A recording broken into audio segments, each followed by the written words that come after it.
told myself, why wait? We took this shit worldwide, you only in 5 states. Came from the 4 corners with my 4 quarters. Showed them the style, then they stole on us. Times got wild, then they told on us. Dog, it was hard, but we had to keep it rolling.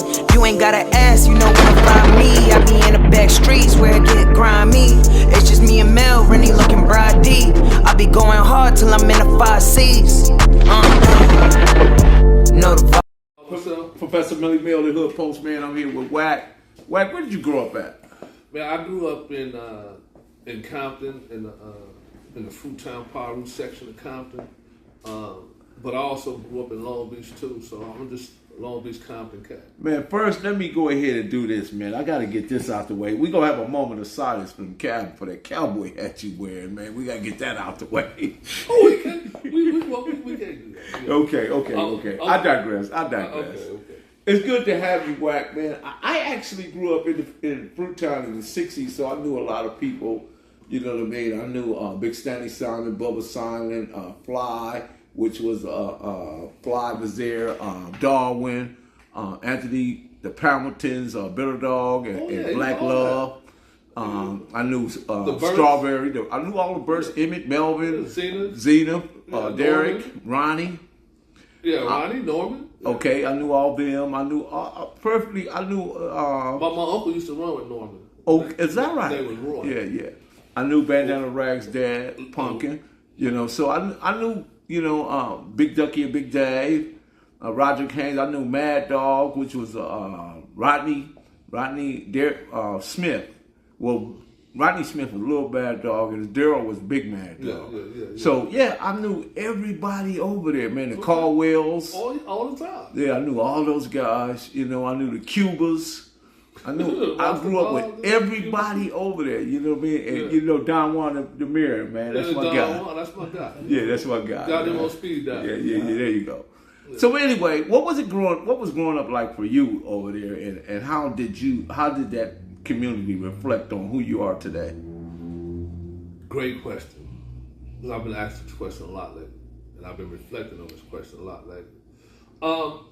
My childhood was like any other childhood, in that growing up in that area, you grew up with a community conscious, right? I grew up in the 70s, so the community conscious in the 70s was a little bit different. True. People own their own homes. They had big factory jobs jumping off with Firestone and Mattel toys, and so it was a lot of work there. And so I played Pop Warner football. Who did you play for? I played for Greater Compton. I played for the Long Beach Cowboys. There you go, the Cowboys again. I played for the Poly Cowboys. I played for the Maverick League. I played for the Bell Eagles. I played for a little bit, all the way to Tiny Mike's, all the way to Junior Bantam until I got to high school. Let me ask this right quick. Was there anything that you was able to pull from them moments, whether it was Fruittown, Marbury, football, or going to school, that helped shape and that you could reflect back on and help shape you to be the man you are today? And that's what I'm getting at. So playing football taught me teamwork, taught me how to get along with other people. Boxing, because I started boxing at the boys club over there. We're in the boys club that was over there on Alameda across the street from Wilson Park. I used to box at that boys at the YMCA. At the YMCA, yeah, and the boys club at Carmelitos. So that instilled a lot of discipline and confidence in me. But the community conscious of how I came up in that community also instilled in me an entrepreneurial spirit. Right, I used to pump gas when I was little, buy groceries at Boys Market. And then, kind of graduated into, the street pharmaceutical stuff, but it gave me an entrepreneurial spirit that I always wanted to have my own. And it also gave me the tools to, navigate through the prison system the way I did, coming from where I was. I was proud to be from Compton. What year did you go to prison? I went in 1988. 1980. Was I that? went in '87. Had a 3 month break, and then got rearrested for this. Was they still under the structure? Was there still UBN, Bloodline, and because it was still the '80s, so everything was still raw. When I hit Old Folsom, they had just came off a 2-year war, and so everything was still hyping. Being exposed to that, you quickly have to learn that there's some alliances that you're going to draw that you necessarily didn't have on the streets. Were you confronted with that any at all? Well, I was the type of individual that I got along with anybody that got along with me. You know, I had Crip friends, you know what I mean, that I still have to this day. I got cousins, I got relatives and cousins, you know what I mean, that are from East Coast, from Insane, man. So it'd be fair to say we got way more in common than we do not in common, and a lot of times building rapport and being on and commonalities where we mirror and match one another. Absolutely. Okay, got you. I never hated myself, so I never hated nobody else. That's important. I never hated anybody. That's important. But at the same time, I am about my family, my community, right? So if somebody were to, accost somebody in my family, my community, then deal with it accordingly. I deal with it accordingly. Well, I never started nothing.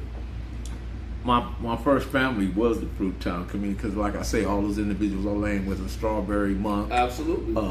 Big Diablo, Chester Simon, all that. Even BB and Clyde, they were next door to me, and Frankie and what's his other say? Frankie and Joyce. What are you talking about on Peach? On Cherry. Frankie, on Joyce, Cherry? Okay, BB and Clyde, and then the Mannies, the Cordy, twins. all of them. Yeah. Every last one of them, man, I knew all of them. Okay. Nathan Mixon, Gangster Nate, me and Gangster Nate. Me and Gangster Nate played football with the elementary school together, with the high school together. That's my uncle. That's my big cousin. You know what I mean? Right. But I always called him my uncle because that's my definitely uncle. ask him about. He'll tell you. That's my uncle and my mama's cousins. I remember when Leroy from Marbury, Leroy, he was actually a boxer. He boxed at that. I know. Yeah. He taught me some things. Yeah. Then there was William over there, and that's Field Dog and his brothers. So I'm very familiar. I mean, I like having close ties to people, and I'm just, there was a point where I just found out I was just black, bro, and all that other stuff was just decoration or something I picked up, but just like I picked it up, I was able to put it away. Absolutely. I mean, that goes with experience, though, right? Yeah. You have to experience things. Definitely. So, what were some of the moments that? Let me ask you this: who were the most impactful guys that came out of the Fruit Town family that just had that impact for you? The number one person that had an impact on me was Momo. Momo, I remember Momo. Yeah, Momo was because I started writing Momo when I was young, when he was in prison. Because my uncle had asked me when I told him that I was claiming Fruit Town. He asked me, "Have you talked to any OG homies? You just claiming? You ain't asked nobody?" Like, because I kept getting jumped on at school, I was the bunch. Right? And so I was already claiming the area, but I wasn't claiming it. You know what I mean? So when people ask me, where you live, I said, Fruit Town. Right? But Momo, he sought me out when he got out. He came home already looking for me. I jumped in the Nissan truck with him. As a matter of fact, it wasn't a Nissan truck, it was the El Camino. I jumped in the El Camino with him. And, we went off to... we drove down Rosecrans, so we hit McDonald's, and we were just chopping it up. I was with him like for a few hours that day, and then from that, our relationship, it kept kind of seeking me out, wanted me to ride with him and take me places, and lacing me on a few things. And then when I got caught up on my case, and I was in the county jail, he had came through there, and he laced me a few more things about prison and what to expect, because I was already on my way. Rest in peace, Momo. Rest in peace, Was there anybody else there? I mean, I usually like to ask for 4 or 5, but I remember you got. Another one was Big Duck. Big Ducky, another one of my guys. Big Ducky, you know what I mean? Big Ducky, he got me out of a lot of stuff, man. Because at one point in time, man, I was doing too much. You know what I mean? And he pulled me to the side, like, hey, right, you know what I mean? And actually, the case that I got right now could have went a whole lot worse if it wasn't for that. You know what I mean? Anybody else? Out of that area, out of the neighborhood. Any, I mean, whether it was Marbury or Fruitown, Yeah, Frank and Tony is my people too. Frank and Tony Logan, they my people. Okay, but yeah. I mean Duck, Momo, everybody though, because I drew from that. It was a community conscious. Okay. You know what I mean? And when you come up in that community, that's why I say I kind of coined that phrase, like I'm coining that phrase, community conscious, because every community has a different conscience.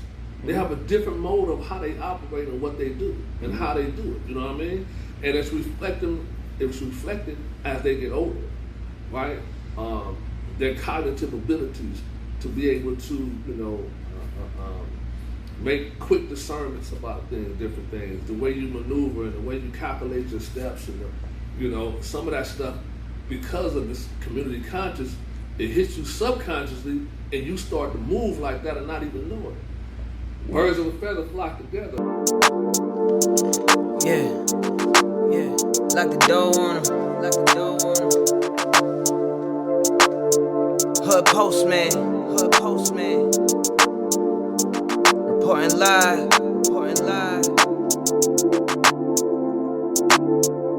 This the hood postman, come and check the program. You ain't from the streets, this is something you should know, man. Running from police, gotta grip the whip with both hands. Speeding down the interstate, please do not approach him. 40s in the fridge, got the caddy in the driveway. Get all out of my face, I don't wanna violate. Looked up in the mirror and I told myself, why wait? We took this shit worldwide, you only in 5 states. Came from the 4 corners with my 4 quarters. Showed them the style, then they stole on us. Times got wild, then they told on us. Dog, it was hard, but we had to keep it rolling. You ain't gotta ask, you know where to find me. I be in the back streets where it get grimy. It's just me and Mel, Rennie looking bride D. I be going hard till I'm in the 5 C's. Know the vibes, I'ma do it till I die. I ain't never switch sides.